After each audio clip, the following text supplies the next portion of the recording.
Mucho antes de que Estados Unidos imprimiera su primer billete, el dólar ya recorría el mundo. Era una moneda de plata que cruzaba océanos y fronteras, aceptada por mercaderes en Asia, banqueros en Europa y colonos en América. Su nombre oficial, el real de A8, pero en la práctica todos lo llamaban el dólar español.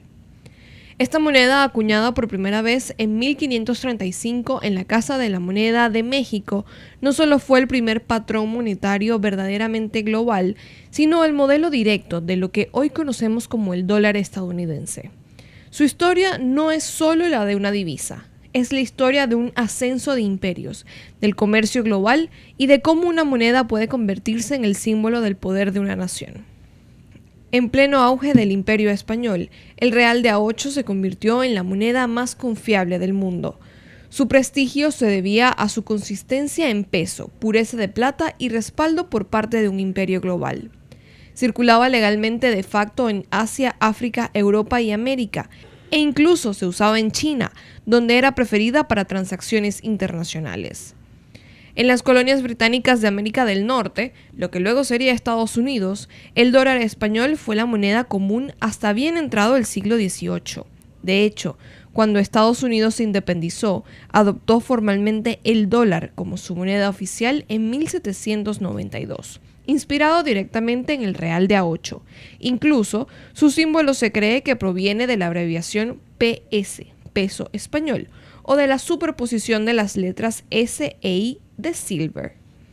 Con la ley de la moneda de 1792, el nuevo país creó un sistema monetario basado en metales preciosos, oro, plata y cobre. El joven dólar nació con la misión de ser estable, confiable y capaz de competir con las grandes monedas de Europa. Durante el siglo XIX, el dólar estadounidense fue ganando fuerza junto al crecimiento territorial y económico del país. Pero no fue hasta el siglo XX, con las guerras mundiales, que el dólar dejó de ser una moneda nacional para convertirse en un instrumento de poder global. En 1944, mientras el mundo salía de las ruinas de la Segunda Guerra Mundial, 44 países firmaron los acuerdos de Bretton Woods. Se estableció un nuevo orden financiero internacional en el que el dólar estadounidense sería la moneda de referencia, respaldado por el oro. La lógica era simple: Estados Unidos tenía la economía más fuerte y estable, y su moneda era vista como la más confiable. Aunque en 1971 el presidente Nixon eliminó la convertibilidad del dólar en oro, marcando el fin del patrón oro, el dólar no perdió su hegemonía. Por el contrario, se convirtió en una moneda fiduciaria respaldada por la fe en la economía más poderosa del planeta. Actualmente el dólar es el lenguaje universal del dinero. Cerca del 60% de las reservas internacionales de los bancos centrales están denominadas en dólares. Más del 80% del comercio internacional se factura en esta moneda. Materias primas clave como el petróleo, el oro o el trigo se cotizan en dólares. Y en momentos de crisis, el mundo entero busca refugio en la moneda estadounidense. Incluso en países donde no es la moneda oficial, el dólar circula como si lo fuera. En economías golpeadas por la inflación o la inestabilidad, como Venezuela, Argentina o Zimbabue, el dólar se convierte en una especie de segunda moneda que garantiza poder adquisitivo y estabilidad. Pero más allá del comercio, el dólar otorga a Estados Unidos un poder geopolítico único. Al controlar el sistema financiero global, Estados Unidos puede imponer sanciones económicas, restringir acceso a mercados o congelar activos internacionales sin necesidad de acciones militares.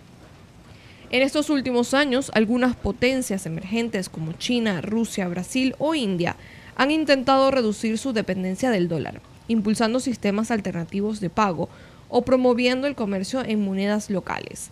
Incluso se habla de criptomonedas estatales o monedas regionales.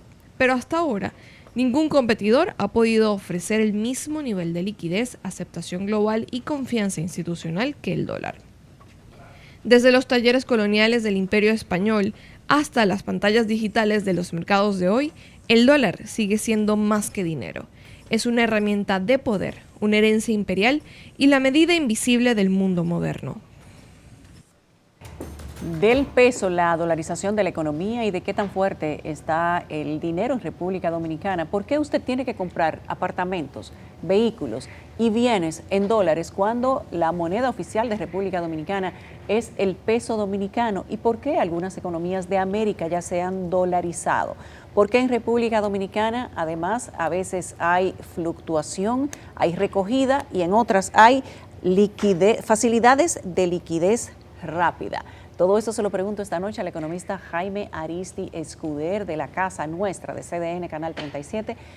Muchas preguntas que nos han hecho nuestros televidentes y que hoy se las vamos a responder. La dolarización y la capitalización de República Dominicana. Buenas noches, Jaime, ¿cómo estás? Un placer, excelente resumen ese de la historia del dólar. Todos necesitamos una Erika en nuestra vida. Sí, todo comenzó con el dólar español, como muy bien señalaron. Estoy de acuerdo con todo lo que señaló. Lo único que yo le añadiría es que el símbolo de dólar viene de las columnas de Hércules, las dos columnas de Hércules, y pues una banda que es la banda que está en lo que es el escudo, la bandera española y el escudo, está a ambos lados, esas dos columnas de Hércules y pues la cinta del Plus Ultra, esa cinta del Plus Ultra que va alrededor de lo que son las dos columnas, pues es lo que define ese símbolo de dólar. Entonces era dólar español, eso fue en el siglo XVI, muy utilizado y fue la materia prima que utilizó los Estados Unidos para definir su moneda, que es el dólar estadounidense que hoy tenemos. Es decir, que es una herencia de nuestra madre patria. ¿Por qué se usa el dólar, Jaime? ¿Y cómo el dólar? Ya ustedes vieron en la historia que les hemos compartido, que ha hecho nuestra querida Erika, cómo se convirtió el dólar en la moneda más importante del mundo. Aunque los imperios. Ahora hay temas con eso. Sí, mira, los imperios son los que tienen generalmente su moneda. Estaba el Imperio Romano, estaba el Imperio Español. El Imperio Español tuvo el dólar español, que es el real de A8. Y los británicos, la libra esterlina. La libra esterlina estuvo hasta la Segunda Guerra Mundial, junto con el dólar, porque hay momentos en que la dominante comienza a ser sustituida por lo que va a ser la nueva moneda incumbente o dominante.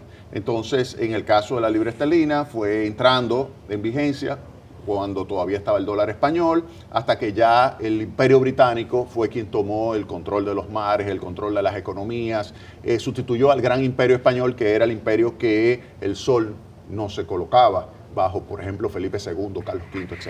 Luego llegaron esos famosos reyes constitucionales británicos y eso fue lo que controló, digamos, la libra esterlina como principal moneda. Y después ya de la Segunda Guerra Mundial, pues apareció ya el dólar. El dólar como la principal moneda es la que define las reservas, es el que define el comercio internacional y tiene un ejército detrás. Antes tenía, como muy bien señaló este resumen, hasta 1971 la convertibilidad con el oro, pero posteriormente ya es algo totalmente fiduciario, es que tú confías en la principal economía. Este fin de semana Scott Bessent, que es el ministro de Hacienda, el secretario de Hacienda de los Estados Unidos, señaló que no hay posibilidad de que haya un default de la deuda soberana de los Estados Unidos, como un mensaje de decirle, miren, ustedes no se preocupen de que tengamos una deuda que es prácticamente 100% del Producto Interno Bruto, no se preocupen por eso, Estados Unidos siempre va a cumplir, es lo que se conoce como la deuda libre de riesgo, por lo tanto, esa es la moneda que todo el mundo quisiera tener. Pero claro, siempre habrá nuevos pretendientes de ocupar la posición de la moneda dominante. Ahí tenemos, por ejemplo, el renminbi, que es el yuan chino, pero está todavía muy, muy lejos de serlo, a pesar de que es una economía poderosa, un imperio. Y en ascenso. En ascenso, muy poderosa, pero todavía los norteamericanos le llevan mucha ventaja. Tienen un sistema financiero muchísimo más profundo, muchísimo más líquido. Las transacciones, la cantidad de instrumentos financieros que se operan y el tipo de instrumentos financieros que se opera en dólares es muchísimo mayor. No solamente que los asiáticos, no solamente que los japoneses, no solamente que los coreanos del sur, no solamente que los chinos, pero también que los europeos. Los alemanes, los españoles, los franceses, los propios británicos no tienen la profundidad de liquidez y la variedad, la amplitud de tipos de instrumentos que tienen los norteamericanos. Por eso, a pesar de tener digamos, pretendientes a ser una moneda dominante, al final lo que queda es la de Estados Unidos como moneda dominante. ¿A quién le toma prestado Estados Unidos? Al mundo entero, al mundo entero. Le pide a los chinos, le pide a los japoneses. Japón es el principal acreedor de los Estados Unidos, Japón. Y yo recuerdo en los años 80, tú estabas muy chiquito, quizás tú no habías nacido. Lamentablemente, Sí, Jaime. mira, Había nacido. Mira, en los años 80 yo recuerdo, y hay películas incluso de eso, donde se decía que el Japón iba a comprar todo en los Estados Unidos. Rockefeller Center lo compraron los japoneses. Sí. Y que todas las empresas, todo lo iba a comprar. Y se hicieron muchas películas sobre ese tema. Pero al final, mira, Estados Unidos mantiene su predominio, sigue siendo más de un cuarto de la economía. Y recupera su balance. Exactamente. Como está tratando de hacerlo. Y Japón igual. Japón sigue teniendo un peso importante en la economía, pero sabe manejarse muy bien con los Estados Unidos. Es un socio extraordinario de los norteamericanos. Y China, lo que hay que sentarse y hacer también su trabajo. Y es bueno que Estados Unidos tenga competencia, porque eso lo hace cada vez más eficiente. Ahora, lo que tú no puedes impedir es que una nación pues no tenga capacidad de desarrollarse. Pero tú no puedes impedir que China siga desarrollándose. Ahora, lo que sí, como tú me preguntas muy bien, ¿quién se lo compra? Mira, se lo compran los alemanes, se lo compran todos los países que tengan un ahorro. Todos los países que tengan ahorro, eso significa que son países que están comprando. Los países que tienen superávit frente a los Estados Unidos son países que significa que cuando tú exportas más, la contraparte de ese déficit que tiene Estados Unidos, comercial, o de cuenta corriente con otros países, es la entrada de recursos financieros a través de la colocación de títulos. Es decir, que los chinos, a cambio de mandarle muchos productos, lo que reciben son muchos papeles de deuda norteamericana. Los mexicanos, los canadienses compran, los propios dominicanos compran títulos de los Estados Unidos también. Yo imagino que tu portafolio de inversiones tiene títulos del Tesoro de los Estados Unidos. Ojalá. No, ojalá. Te aseguro que sí. Jaime, ¿por Sí. qué en República Dominicana se vende en dólares? Muchas personas nos han pedido que habláramos al respecto y qué bueno que has podido tener el tiempo de venir a hablar con la gente, porque mucha gente se pregunta y nos pregunta, ¿por qué si el peso dominicano es la moneda del país, la moneda de curso legal, los apartamentos y las casas te las venden en dólares? Okay. Los vehículos de todo tipo te los venden en dólares. Los productos caros, una persona nos escribió diciendo, hay tiendas en República Dominicana que están en edificios de centros comerciales bien conocidos, en avenidas principales, que los productos te los venden en dólares. Ok. Ahí si nos vamos un poquito más atrás, eso no hay que rasgarse las vestiduras. Hasta el 47 todo se hacía en dólares. Nosotros no teníamos moneda propia. Hasta el 47, que se crea el Banco Central, se crea el peso dominicano, nosotros utilizábamos el dólar. Nosotros lo que teníamos era dólares aquí desde inicio del siglo, desde que los Estados Unidos comienzan a sacar a España de lo que son las colonias que le quedaban en el Caribe, que toman 1899 Cuba, Puerto Rico, y comienza a sacar, nos invade en 1916, invade Haití en 1915, ellos controlan el Caribe, sacan a los europeos, le compran la deuda que tenían los franceses, los británicos, los alemanes acá en la República Dominicana, y ellos entonces toman el control, ya comienza a sustituirse esa moneda mala que había, dominicana o moneda extranjera, el peso mexicano, la peseta, todas esas monedas comienzan a ser sustituidas por el dólar norteamericano. Y nosotros ya comenzamos a denominar todo en dólares.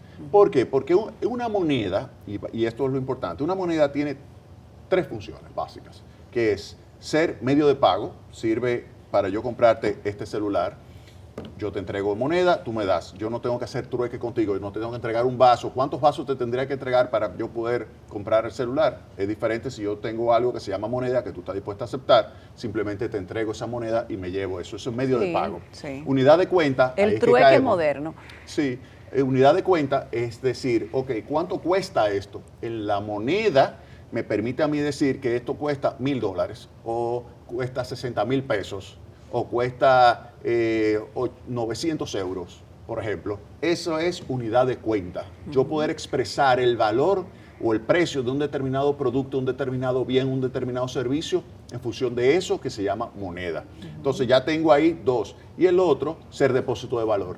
Para que sea una moneda propiamente, yo necesito que esa moneda, ese bien que se puede llamar peso, se puede llamar peseta, se puede llamar euro, se puede llamar marco, se puede llamar libra esterlina, se puede llamar lira italiana, se puede llamar dracma griego, todo eso se puede llamar, o se puede llamar el peso dominicano. Eso yo necesito que tenga un valor estable para que sea depósito de valor. Entonces, ¿qué sucede?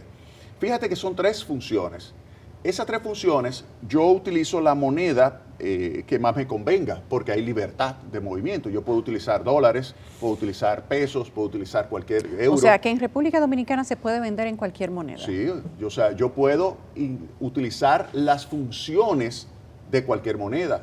El dólar, por ejemplo, ¿qué ventajas tiene?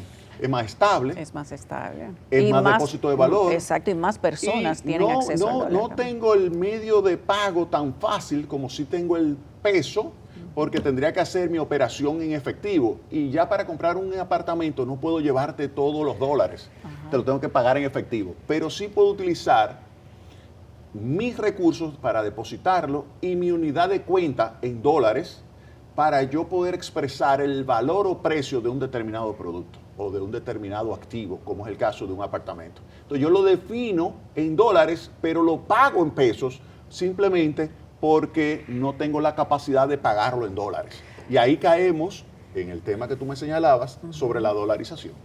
Hay una especie de corriente que convive, una corriente de la dolarización que convive con el peso dominicano.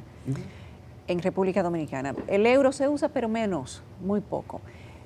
¿Por qué no se dolariza la economía? Okay, ¿Cuáles son los pros y los contras de dolarizar la economía en República Dominicana? Yo era un muchacho pequeño, para ese entonces, y la primera persona que yo escuché es a Víctor Canto, en los años 70, hablar sobre dolarización. Víctor Canto es un brillantísimo economista dominicano, graduado en la universidad. Pues primero en MIT, Instituto Tecnológico de Massachusetts, brillantísimo, matemáticas, y luego hizo su doctorado en economía en la Universidad de Chicago, fuera de serie, de San Pedro Macorís a la mejor universidad. Y de ahí, profesor en la University of Southern California por muchísimos años, fue el cerebro de Arthur Laffer Associates, o sea que es un tipo fuera de serie. Y él hablaba ya en 1977, ya hablaba del tema de la dolarización, de qué debía ser un país pequeño, abierto como la República Dominicana, y era dolarizarse. Luego ya en 1990 recuerdo un artículo de Bernardo Vega donde señalaba que quizás convenía llevar a cabo la dolarización, pero que no se podía hacer. Y yo escribí en ese momento, fresco al fin, acababa de llegar con el doctorado mío. Con esa cabeza volando. Exactamente. 24 añitos. Que uno cree que va a cambiar el país. Sí. Y yo escribí un artículo de cómo hacer la dolarización, respondiéndole a Bernardo Vega de cómo hacer la dolarización. Me imagino que era frequito, ¿eh? Sí. Me imagino que él ni cuenta, ni caso me hizo en ese momento. Pero le escribí ese artículo a Bernardo Vega, donde yo le decía cómo hacer la dolarización. Recuérdate que Bernardo Vega había sido ya gobernador del Banco Central, una persona con muchísima experiencia. Él decía que no se podía. Yo dije que sí, y pongo cómo hacerlo. Entonces, ese es el segundo momento en que se habló fuertemente de dolarización. ¿Por qué se habló en ese momento? Porque había una situación de inflación, un 80% de inflación, caída de actividad económica, 5%, un desastre en materia de emisión de dinero que se denomina inorgánico porque no cumplía con la ley orgánica del Banco Central que establecía que desde 1947 que por cada peso que tú ibas a emitir tú tenías que tener cierta cantidad de respaldo en dólares, pero en ese momento cuando tú emitías sin tener ese respaldo violabas la ley orgánica del Banco Central, por lo tanto se llamaban pesos inorgánicos. Entonces, en ese momento yo dije que había que dolarizar y cómo podía hacerlo. Ahora, tiene su pro y su contra la dolarización. Entonces, ese es un punto que hay que tomar en cuenta aquí en el país. ¿Qué sucede en la actualidad? Que tú puedes perfectamente decir, aun cuando tú utilices el medio de pago, porque es al cual tú puedes emitir un cheque aquí y pagar en pesos, porque es lo que te piden, o pagar con una tarjeta de crédito, tú no puedes pagar en efectivo después de cierto monto, porque la Dirección General de Impuestos Internos, que para mí es una violación de la Constitución.